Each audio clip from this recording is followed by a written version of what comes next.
글쎄 안 들려 들을 뉴스 없어 아무 뉴스도 귀에 들어오지 않아 듣고 또 들어도 들을 뉴스 없어 만든 게 이 프로야 이동영의 뉴스 정면승부 주파수 94.5 YTN 뉴스 FM 이동영의 뉴스 정면승부 3부 시작하겠습니다. 이동영의 뉴스 정면승부는 라디오 주파수 FM 94.5MHz YTN 라디오 전용 애플리케이션 예스로 실시간 들으실 수 있고요. 다시 듣기는 YTN 라디오 홈페이지에서 그리고 팟빵 앱과 아이튠즈 팟캐스트에서는 방송 후에 바로 업로드 됩니다. 의견 참여 가능한데요. 휴대전화 문자 메시지 샵 0945번 우물정 0945번 단문 50원 장문 100원 유료입니다. 5754번님께서 강성권 얘기도 하시죠. 이렇게 문자 보내주셨습니다. 왜 체교일 이야기만 하냐 이런 항의 문자 같은데요. 저희는 공정한 방송이기 때문에 안 그래도 미리 했다 이런 말씀 드리고요. 예스 앱에서는 무료로 실시간 댓글 참여 가능하니 많은 참여 부탁합니다. 이작가야 궁금하다. 이작가야 문자 줄게 질문다오. 여러분은 지금 웃으며 정보를 입수하고 편안하게 참여하는 이동영의 뉴스 정면승부와 함께하고 있습니다. 생방송에 참여하고 싶은 분들은 샵 0945 우물정 0945번으로 단문 50원, 장문 100원의 문자 메시지를 보내주시거나 예스 앱으로는 무료로 참여할 수 있습니다. 지금 바로 보내주세요.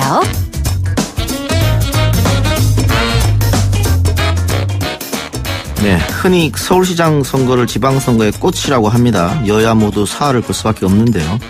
그것이 바로 이런 상징성 때문이 아닌가 싶습니다. 소통령이라고 불리기도 하지요. 더불어민주당 후보로는 현 박원순 시장이 결정됐고요. 자유한국당은 김문수 후보 그리고 바른미래당에선 안철수 인재영입 위원장이 나서면서 현재 선거 구도는 3파전으로 될 것으로 보입니다. 그러나 이 구도가 언제까지 이어질지 아니면 1대1 구도로 재편될지 관심이 많은데 스스로 야권의 대표 선수임을 강조하고 있는 바른미래당 서울시장 후보 안철수 인재영입 위원장 연결해서 이야기 나눠보도록 하겠습니다. 위원장님 나와 계십니까? 안녕하십니까? 예, 반갑습니다. 제가 대선 전부터 이런저런 방송에서 한번 초대하려고 했었는데 바빠서 잘 안 됐는데 오늘 드디어 연결을 했네요. 네, 반갑습니다. 고맙습니다. 자, 서울시장 출마하시고 저희 프로그램 첫 인터뷰니까 출마의 변부터 한번 들어볼까요?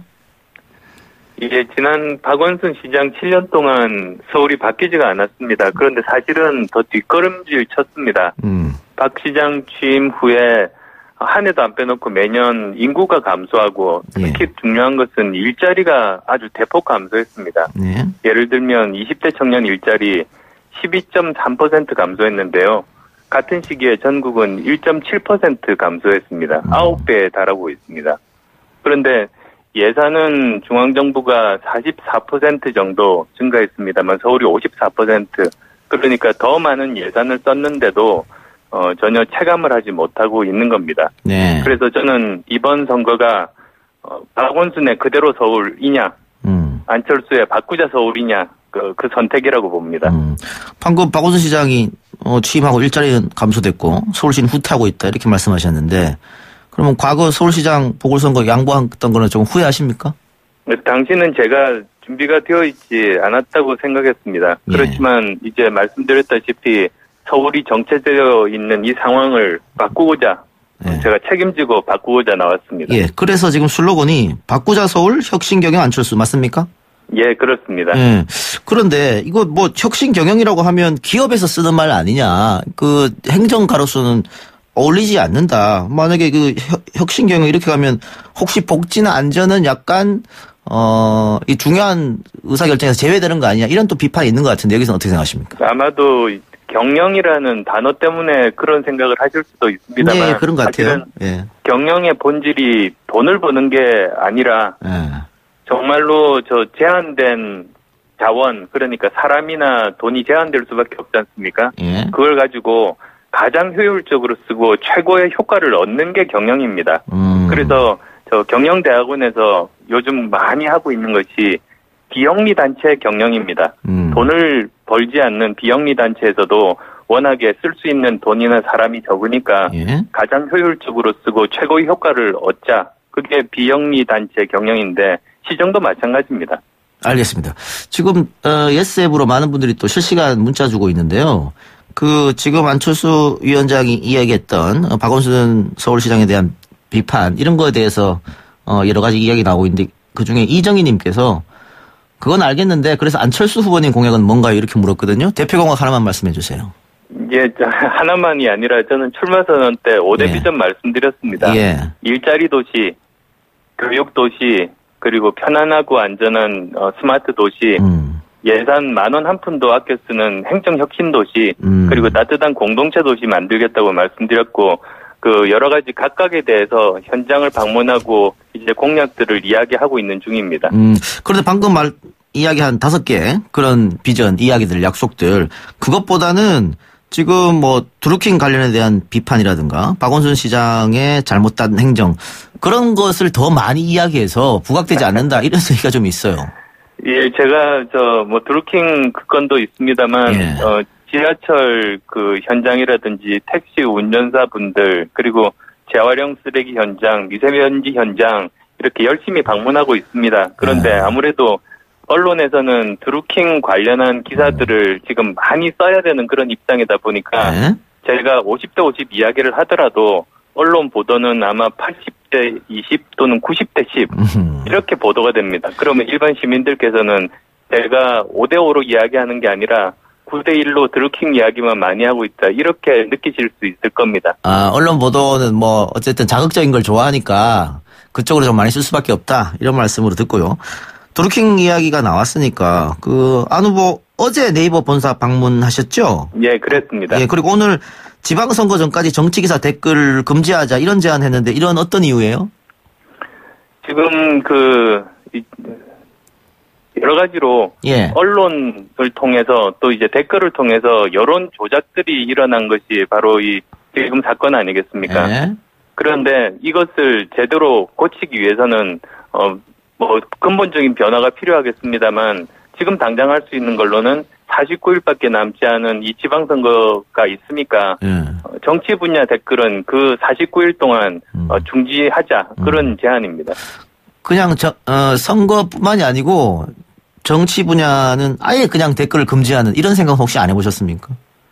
그런데 제가 모든 분야 댓글을 금지하자고 한 건 아닙니다. 포탈이 심각하니까 오히려 지금 보면 다른 분야의 각 언론사마다 댓글이 있고 그리고 요즘 SNS가 많이 발달해서 그걸로 충분히 공론화하고 정보 교환할 수가 있는 환경이어서 그런 주장을 했습니다. 그러니까 정치 분야 댓글 금지하는데 선거 때만 하는 게 아니고 선거 끝나고도 계속 금지하는 이런 생각은 혹시 안 해보셨냐 이런 질문입니다. 그건 어느 정도 논의가 필요합니다. 조금 더 논의를 해보고. 네, 그렇습니다. 예, 그리고 드루킹 사건에서 후보님 국정원 댓글 사건보다 더 심각하다 이런 얘기를 했는데 이게 과연 국민들한테 호응을 이끌어낼 수 있을까요? 약간 의구심이 드는데 어떻게 보세요? 제가 더 심각하다고 말씀드렸던 이유가 국정원 댓글 사건은 아시겠습니다만 대량으로 이제 댓글을 달았지 않습니까? 그런데 이번 드루킹 사건 같은 경우는 그것에서 한 걸음 더 나가서 댓글 순위, 뉴스 순위, 검색 순위까지 순위 조작을 해서 더 효과적으로 더 다방면으로 여론 조작을 시도한 겁니다. 그래서 더 심각하다고 말씀드린 겁니다. 그건 현상으로도 그렇고 기술적으로도 그렇습니다. 그런데 국정원 댓글 사건은 국가가 주도적으로 한 거잖아요. 공무원이. 그거랑 민간인이 한 건 좀 다르지 않을까요? 그런데 이것 자체가 민간 사조직을 통해서 한 것은 법 위반입니다. 선거법 위반입니다. 그러면 그래서 위법 사항이어서 제가 말씀드리는 겁니다. 사실 지금 경찰 조사에서 나온 거는 올림픽 관련해서 문재인 대통령을 비난하는 댓글로 지금 구속된 상태인데 대선 전에 분명히 있었을 것이다라고 생각하시고 계시네요. 그때 이미 여러 가지 증거들도 이미 나왔습니다. 이미 대선 때부터 또는 대선 전부터 그러한 조작들이 있었다는 것이 지금 이미 많은 언론 보도를 통해서 밝혀져 있습니다. 문재인 대통령의 연루 가능성도 제기하셨는데 어떻게 근거는 있는 겁니까? 네, 저는 그것이 상식적인 질문이라고 봅니다. 그래서 핵심 중에 핵심, 복심 중에 복심인 김경수 의원이 이미 잘 알고 있고 그리고 또 부인 김정숙 여사께서 드루킹이 조직했던 조직 방문한 동영상도 나와 있기 때문에 저는 그것이 합리적인 의심이고 그러면 거기에 대해서는 대통령께서 답을 하실 의무가 있다고 저는 보는 겁니다. 근데 또 반대로 그러면은 그 안철수 위원장도 문준영 취업특혜국 제보조작 아니냐 이런 비판을 할 수 있잖아요.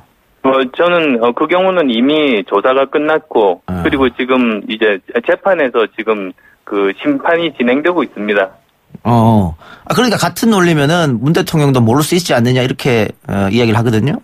네, 그래서 저 답하시라는 겁니다. 아니면 아니다 그렇게 답하실 수 있지 않습니까? 대통령이 직접. 네, 알겠습니다. 또 하나 지금 그 TV조선 기자가 드루킹 사무실 무단 침입했는데 자유한국당가 뭐 공모를 했다 이런 얘기도 나오는데 혹시 여기에 대해서는 어떤 생각을 갖고 있는지요?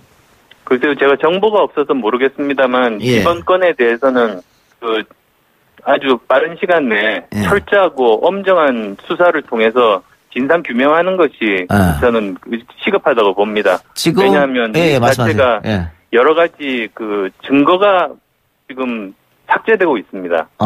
그리고 저는 이번 사건 같은 경우 저는 드루킹 사건, 드루킹 게이트라고 말하는 것이 맞지 않다고 생각합니다. 왜냐하면 오히려 드루킹뿐만 아니라 다른 조직들도 많이 있습니다. 그래서 이번에 본질은 드루킹 게이트가 아니라 불법 여론조작 게이트입니다. 알겠습니다. 지금 어쨌든 안철수 위원장을 비롯해서 야 3당이 특검을 요구하고 있는 거지 않습니까?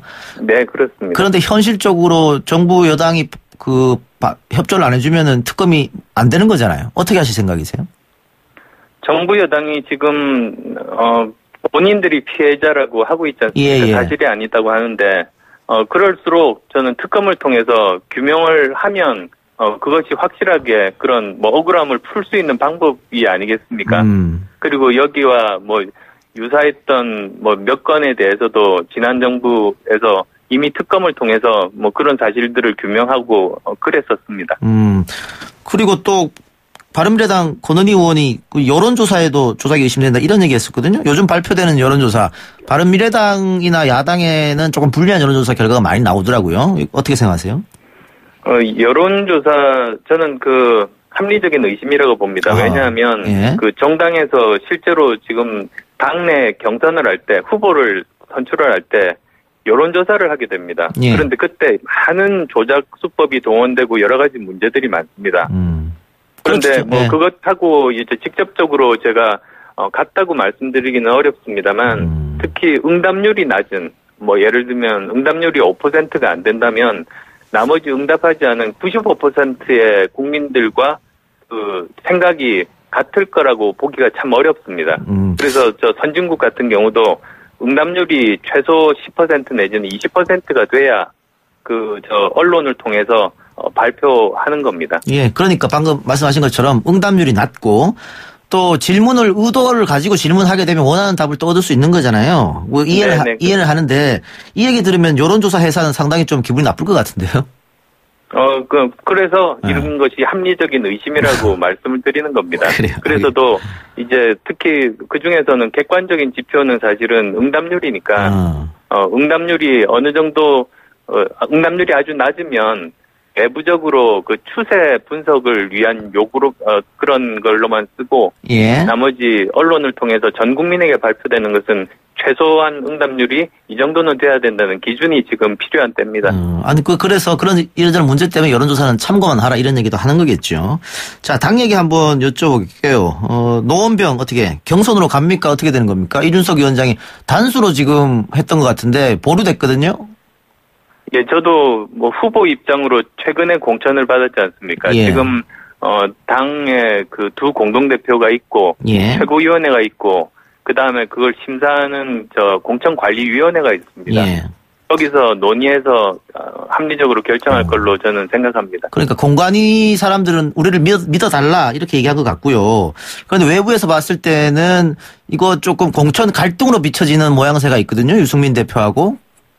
공천이라는 것 자체가 아시겠습니다만 서로 경쟁자들끼리는 항상 그 여러 가지 본인이 돼야 된다.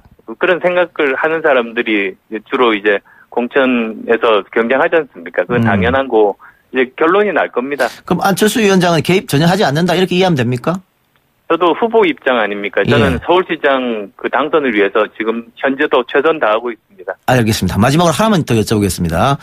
그 야권의 대표적인 주자다 이렇게 말씀하셨는데 결국은 1대1 선거 여야가 이렇게 되리라고 예측하시는 겁니까?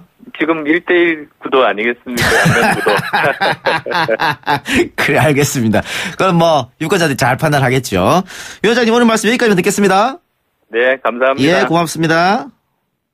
예, 지금까지 바른미래당 서울시장 후보였죠. 후보지요, 지금도. 예. 안철수 인재영입 위원장 만나봤습니다.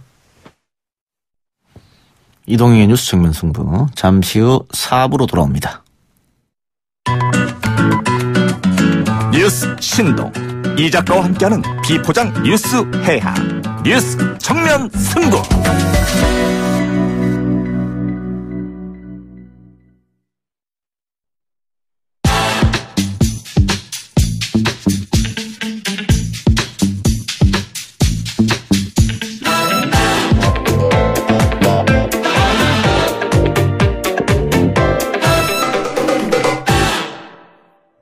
지난주 정청래 의원이 청래당 코너 이름을 YTN 라디오 수요일의 남자 와라수남으로 바꿨죠. 본인이 바꿔놓고 본인이 안 나왔습니다. 예. 수개월 전에 미리 잡혔던 지방 특강이 있어서 오늘은 출연이 불가피하다. 그래서 전화 연결하자 그랬는데 제가 됐습니다 하고 다른 더 훌륭한 분을 모셨습니다. 세종대 호사카 유지 교수입니다. 어서 오세요, 교수님. 예. 안녕하세요. 네, 반갑습니다. 네. 교수님, 그 정면승부 진행자가 이동영 작가가 됐다는 소식을 듣고 아주 기뻐하셨다고. 예. 맞습니다. 네. 예, 오늘 재밌는 이야기를 나눌 수 있다고 생각합니다. 예, 저랑 호흡 맞춰서 한번 재밌는 이야기 한번 나눠보도록 하시죠. 남북 정상회담이 이제 이틀 앞으로 다가왔지 않습니까? 네. 근데 일본의 속내가 좀 복잡한 것 같아요. 뭐 일본 패싱 이야기도 지금 나오고 있고. 예. 그 아베 총리가 또 코너에 지금 한참 그 국내 정치로 몰려 있는 상황이잖아요. 네, 그런데 맞습니다. 국외 정치도 일본 패싱 문제가 불거지면서 더더욱 구석으로 몰리는 그런 형국인데 이걸 아마 탈피하고자 그 우리 쪽에서도 또 미국 쪽에다가도 납치 문제 좀 해결해 달라는 얘기를 좀 했단 말이죠. 예. 결국은 맞습니다. 이 국외 문제로 국내 문제를 풀어보자 이런 속내입니까? 어떻게 보십니까? 사실 그 아베 총리가 된 배경에는 예. 그 북일 수교 이상으로 납치 문제를 해결해야 된다. 그것을 아주 그 큰 목소리로 쭉 주장해 왔습니다. 예. 그러니까 납치 문제를 해결해 달라라고 트럼프 대통령에게 이야기하고 또 문재인 대통령에게도 전화회담에서 그런 그 요청을 했지 않습니까? 예. 이것은 바로 자신의 지지율을 하고 직결되어 있는 문제이기 때문에 그 말을 할 수밖에 없고 또 재팬 패싱을 벗어날 수 있는 하나의 길이 그거밖에 없기 때문에 그것을 간주한다 그렇게 볼 수가 있거든요. 예. 지금 미국도 그렇고요, 중국도 그렇고 이 남북회담에서 다 박수치고 환영하는 분위기인데 일본은 겉으로는 환영한다 하면서도 속내는 좀 아닌 것 같거든요. 이유가 뭘까요? 예, 이유는요. 거기 존전 선언이 되어가지고 예. 평화 전착이 되어간다고 하면 예. 남북이 하나가 되지 않습니까? 그렇겠죠. 네, 그렇게 되면 일본은 상당히 역사 문제라든가 독도 문제 등으로 남북이 하나가 되어서 일본을 공격할 우려가 있다. 예. 그렇게 상당히 우려하고 있는 것입니다. 그래서 일본의 상당히 이상적인 입장으로서는 남북을 적당하게 이간질을 하면서 북한한테도 그리고 우리 남한한테도 따로따로 영향력을 주는 그러한 스타일이 일본으로서는 상당히 말을 못하지만요. 예.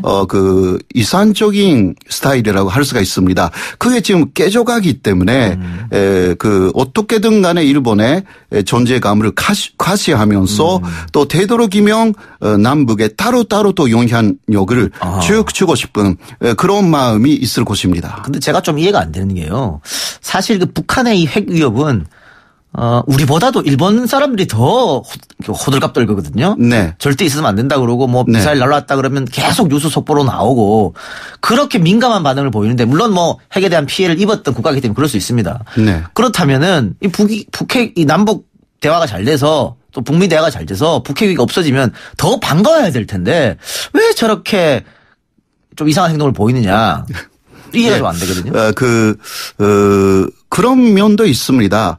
그래서 일본 내에서 일각에서는 미국하고 북한이 합의를 해버리고 그러니까 미국은 그 미국에 도달하는 ICBM만 맞고 중거리 미사일에 대해서는 별로 조치를 취하지 않으면 일본이 즉 북한한테 위협을 받는다. 예. 이것은 막아야 된다. 이런 이야기가 많이 나왔습니다. 그러니까 그런 면에서는 평화로 가는 것은 일본으로서도 좋은 면이 있죠. 그러나 아베 총리의 지지율이라는 것은 스캔들 문제로 쭉 하락했는데요. 그때마다 북한의 미사일의 위협, 그것을 간조하면서 그러니까 일본의 자위대를 군대로 바꿔야 된다. 이러한 논리도 통했단 말입니다. 예. 그것을 통해서 그 아베 신조의 지지율이 또 다시 올라갔습니다. 그러나 평화 국면으로 가면 그 일본 군내에서 스캔들만 커지는 거죠. 그렇게 되면 9월에 있는 아베 총리의 그 존재 선거 자민당의 그 삼선 문제도 거의 어려워지는 것이고요. 네. 그렇기 때문에 그 일단 북한 문제가 위협으로 존재하는 것이 아베가 존재 선거로 삼선이 되어 가지고 그다음에 다시 일본 총리가 되는 그러면 9년 할 수가 있기 때문에 이것을 위해서 달리고 있다. 그렇게 볼 수밖에 없는 부분이 있습니다. 교수님 분석이 맞다면 굉장히 좀 표리부동하다. 이렇게 해석할 수밖에 없겠는데요. 또 한 가지가 지금 내일 모레 그 남북 정상회담 만찬에서 디저트가 망고무스가 나오는데 네. 접시인가요? 거기 한반도기가 그려져 있고 예. 한반도기가 그려져 있으니 당연히 우리 영토인 독도가 들어가 있단 말이에요. 그런데 네. 여기에 대해서 일본 외무성에서 도저히 받아들일 수 없다면서 항의를 했단 말이죠. 네네. 이건 왜 그렇습니까? 일본 쪽의 입장에서 보면요. 아무튼 이번에 디저트에 그렇게 한반도기가 나오고 거기에 독도가 나오는 것은 국가의 행위로 볼 수밖에 없는 것입니다. 국가의 행위로 독도가 한국 영토로 그려져 있는 곳에 대해서 일본 측에서 항의를 안 한다면 독도는 한국 영토라는 것을 오히려 일본 스스로가 인정하는 셈이 되기 때문에 이것은 짚고 넘어가야 된다. 이런 입장인 것으로 보입니다. 반대로 우리가 이번에 한반도기를 그리고 또 독도를 그렸지 않습니까? 이것은요. 저번에 평창 올림픽 때 여러 가지 정치적으로 가면 안 된다라는 거기 올림픽 위원회에 이야기가 있어서 독도를 그리고 싶었는데 그리지 않았던 부분이 그렇죠. 있었지 않습니까? 근데 그것은 잘못하면 그대로 놔두면요. 이것은 독도가 일본 한국 영토가 아닌 것을 인정하게 됐다라고 일본 쪽에서 또 해석할 수가 있어요. 그렇죠. 여전히 분쟁 지역이다. 이렇게. 그래서 문재인 대통령이 3일 거기 그때 기념식 때 독도는 한국 영토라고 간주하셨고 이번에도요. 다시 그렇게 하는 것입니다. 이거는 우리 쪽의 입장. 독도는 분명하게 한국 영토라는 것을 내세우기 위해서도 해야 되는 조치라고 할 수가 있는 것입니다. 예. 우리가 모두의 재팬 패싱 이야기 나왔는데 아베 총리는 물론 부인하고 있습니다만 이 재팬 패싱이라고 하는 것은 일본 정치권 네. 여야를 초월했어요. 일본 언론에서도 굉장히 심각한 문제로 보고 있는 거죠. 예. 그러니까 촌전협정이라든가 평화체제 구축에는 사실은 일본이 필요 없습니다. 예. 아시다시피 6.25가 끝났을 때, 휴전협정을 한 것은 바로, 한국이 빠져 있었지만, 북한 그리고 중국 그리고 미국 사이에서 그런 휴전 협정이 이루어졌고요. 거기에 사실 한미동맹을 맺으면서 한국이 거기에 들어갔기 때문에 예. 사실 그것을 풀어나가서 존전 협정으로 가는 길에는 일본은 필요 없는 것입니다. 사실. 그래서 일본이 진짜 걱정하는 것은 일본이 지금 평화로 가는 길에 사실상 별로 일본이 필요 없다라는 것을 실감하고 있기 때문에 조바심이 많이 나는 것으로 이해가 됩니다. 지금 예스앱으로 임선정님께서 남북이 경제 협력 시작하면 남북 경제가 성장하고 남북 경제가 성장하는 것이 일본에는 우려가 될 수밖에 없다. 이런 의견을 줬거든요. 동의하십니까? 예, 그거는 조금 약간 잔내적인 문제가 되지만 예. 평화가 정착되면 경제적으로도 상당히 발전하지 않습니까? 그렇겠죠. 한반도가. 예. 그러면 역시 지금도 여러 분야에서는 세계에서 한국이 일본 쪽의 여러 시장을 많이 침식하고 있거든요. 그렇죠. 그게 더 심각해질 우려가 있겠죠. 그런 면에서도 일본은 아까도 이야기했지만 남북 간이 적당하게 대립하는 상황이 이어지는 것을 원할 수밖에 없는 그런 말을 못하지만요. 저렇대요. 그런 상황이다라고 할 수가 있습니다. 그러니까 북한의 노동력을 우리가 좀 이용한다거나 자원을 네. 이용하면 가격 경쟁력에서도 일본하고 한번 경쟁해볼 만하니까 네. 그런 분석도 가능하다. 물론 이거는 조금 장래 이야기입니다만 예. 알겠습니다. 자, 그리고 어제 문재인 대통령하고 아베 신조 일본 총리가 전화 통화를 했습니다. 네. 그래서 일본의 납치 문제도 좀 얘기해달라고 얘기했고 북일 정상회담 이야기도 한 것 같아요. 네. 그러면서 결국은 북미 수교 다음은 북일 수교 아니냐 이런 네. 가능성도 슬슬 정가에서 나오고 있더라고요. 교수님은 네. 그 가능성에 대해서는 어떻게 보십니까? 예, 가능성은 충분히 있다고 생각합니다. 그러나 대단히 중요한 부분은 남북이 하나가 되면서 이것은 통일되었다라기보다 아주 사이 좋은 관계에 있으면서 북일 수교를 해야 합니다. 그렇지 않으면 아까도 이야기했지만 일본은 오히려 북일 수교를 하면서 남북 간을 이간질을 할 우려가 충분히 있기 때문에 그렇게 되지 않도록 북일 수교에 대해서 한국 쪽에서 위기원을 충분히 북한 쪽에 말할 수 있는 그러한 제재 하에서 북일 수교가 이루어져야 65년도 한일 기본조약 때 우리 쪽에서 못했던 것들이 북한 쪽에서 다시 이루어질 수 있게 할 수가 있습니다. 사실 또 말씀을 드리면요. 우리 65년도에 다 끝났다고 일본 쪽에서 말하지 않습니까? 계속 얘기하고 있죠. 예, 그러나 그때 다 배상했다. 이렇게. 그러나 북한하고는 끝난 게 하나도 없습니다. 그렇습니다. 예. 청구권 문제도 끝나지 않았고요. 예. 기타 배상 문제라든가 위안부 문제도 마찬가지고요. 예. 강제징용 문제도 북한하고는 그렇습니다. 끝난 문제가 하나도 없습니다. 예. 그러니까 65년도에 여러 가지 교훈이 있습니다. 우리에게는 예. 그것을 북한하고 충분히 이야기를 하면서 그때 우리가 못했던 부분 그것을 북한으로 통해서 충분히 일본 쪽에 이야기를 하면서 실용할 수 있는 그러한 길이 남아 있는 것입니다. 그렇죠. 이것을 일본도 알고 있어요. 그러나 우리는 일본 쪽의 선전으로 65년도에 다 끝났다는 그 말이 많이 들어가 있지만 그러나 일본은 그것을 상당히 걱정하고 있다. 그렇습니다. 그렇게 말할 수가 있어요. 그러니까 아베 총리도 북일 수교 이야기하면서 관계 정상화, 과거 청산 얘기했거든요. 네. 관계 정상화를 하려면은 북일 수교를 해야 될 거고 북일 수교를 하려면 아베 말대로 과거 청산을 해야 되는데 그렇죠. 과거 청산을 하려면 방금 교수님이 이야기한 배보상 문제부터 해결이 돼야 된단 말이죠. 예. 그러면 우리는 그때 65년도에 다른 나라보다도 다른 동남아시아 국가보다도 배상금을 많이 못 받았습니다. 네, 그렇습니다. 36년간 징계를 당했습니다만 네.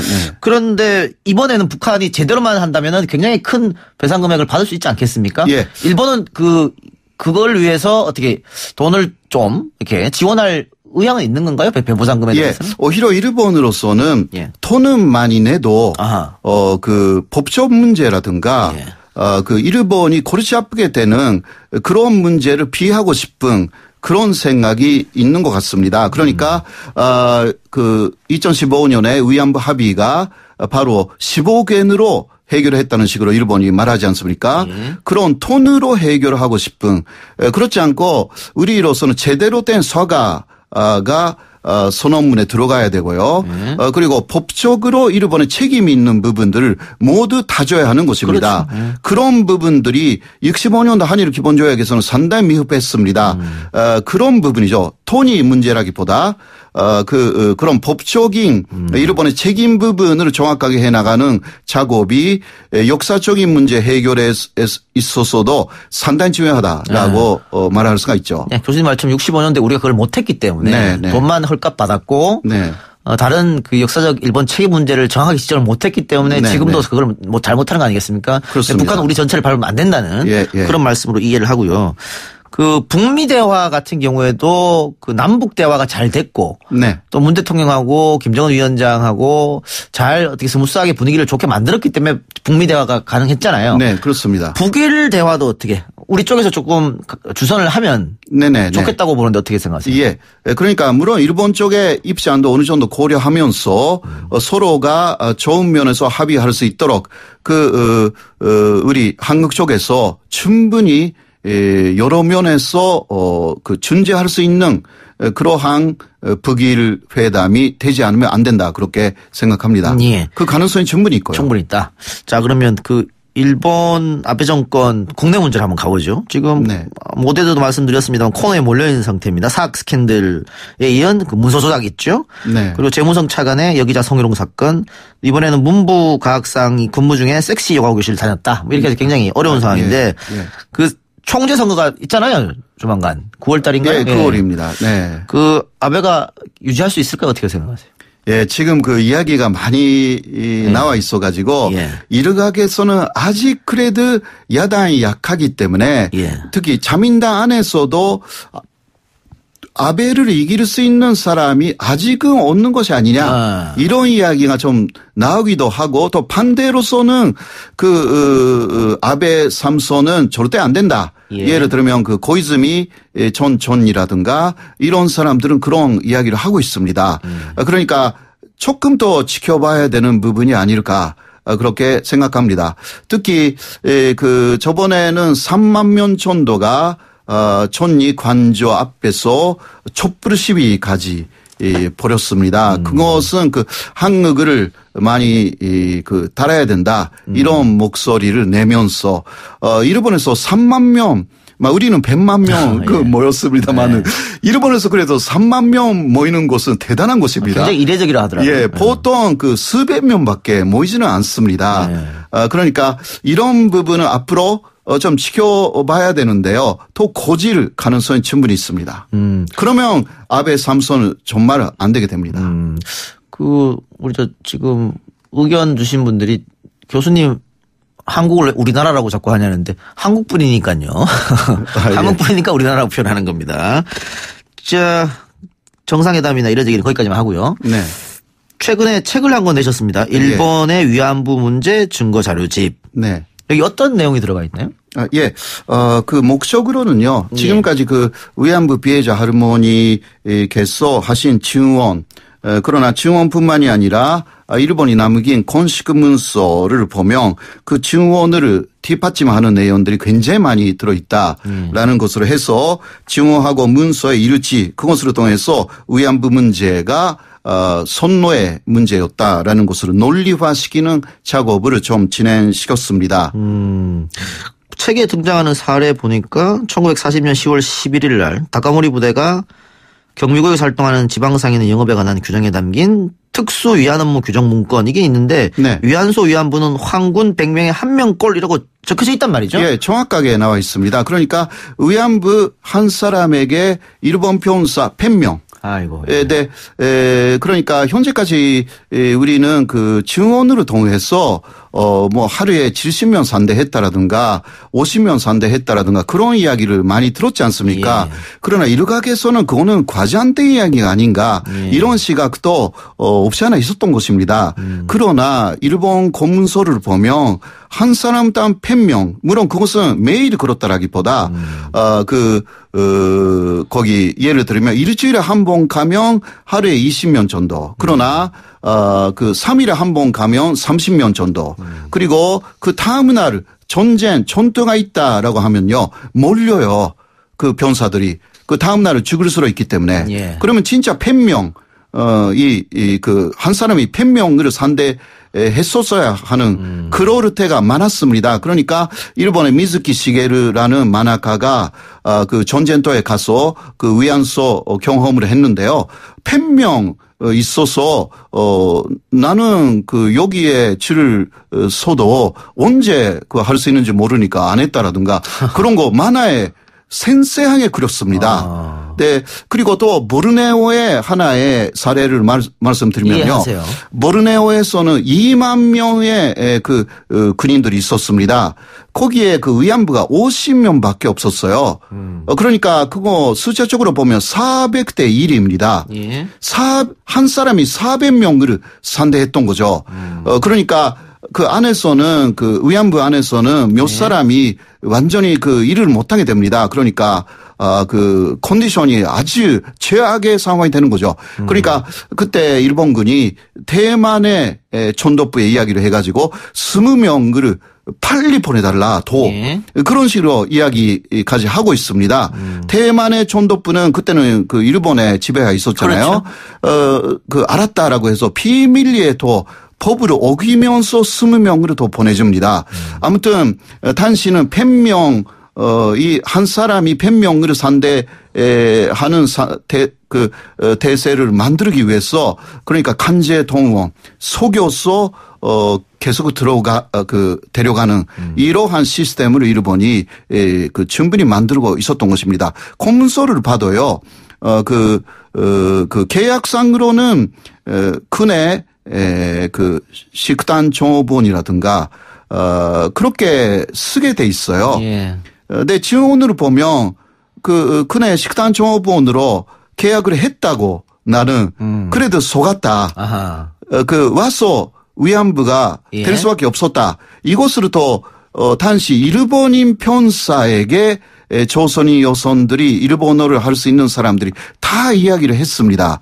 그 일본인 편사들의 증언이 70년대, 80년대 책에 많이 나와가지고 이번에 제 책에 그런 증언도 많이 담았습니다. 예. 시간이 없는데 한 가지만 더 질문 드릴게요. 예.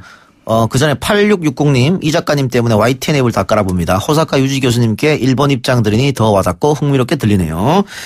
이렇게 지금까지는 일본 정부는 증거가 없다. 할머니들의 증언은 조작됐다라고 하면서 사과를 거부했잖아요. 네네. 사실도 거부하고. 예. 그런데 이렇게 문서로 나오고 네. 일본인들이 스스로 증언하고 이래도 계속 거짓말이라고 깔아뭉갤 것 같습니까? 어떻습니까? 뭐 일본은 그렇게 할 수밖에 없죠. 지금까지 그랬으니까.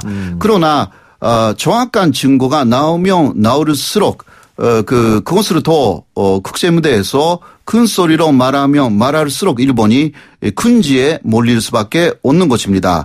그리고 일본 사람들은 내에서도 이런 문서들이 정확하게 지적되면 인정할 수밖에 없다라고 많이 인정하는 사람들이 계속 나타나게 될 것입니다. 예. 일본 정부만 일본 시민은 나쁜 사람들이 그렇게 많지는 않고요. 그렇죠. 예. 그러니까 일본 정부가 계속 특히 우파 현재 아베 정권 같은 극우파 정권이 군지에 몰리게 될 것이 아닐까 그렇게 보입니다. 예, 일본에 살아있는 또 양심 있는 분들이 많이 계시니까요. 네. 일본 정부도 각성했으면 좋겠다 하는 말씀으로 듣고 오늘은 그럼 여기까지만 하겠습니다. 네. 예, 지금까지 세종대학교 호사카 유지 교수였습니다.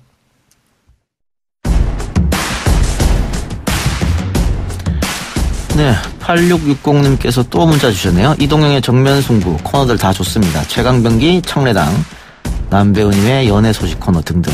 그런데 이 작가님의 클로징 멘트와 음악이 제일 좋은 것 같은데 혹시 선곡도 이 작가님 직접 하시나요? 하는데 네, 선곡도 직접 제가 하고요. 클로징 멘트도 제가 직접 씁니다. 다만 오늘은 호사카 유지 교수님의 마지막 말이 너무 가슴에 와닿고 좋은 또 중요한 우리가 반드시 알아야 되는 얘기를 해주셔가지고 저의 클로징 멘트도 생략하고요. 노래도 생략하겠습니다. 저의 클로징 멘트와 엔딩 음악은 내일 듣는 걸로 하죠. 미리 말씀드리면 밥 딜런의 노래를 오늘 선정했었는데 그 남북 정상회담도 있고 호사카 교수님도 나오시고 하기 때문에 반전 노래 하나 준비했었는데 내일 듣는 걸로 하죠. 예, 내일 듣고 클로징 멘트도 내일 하도록 하겠습니다. 예, 지금 오늘 저희가 준비한 내용은 여기까지고요. 들어주신 여러분 대단히 감사하고 편안한 밤 보내시고요. 저는 내일 찾아올 것을 약속드리겠습니다. 고맙습니다.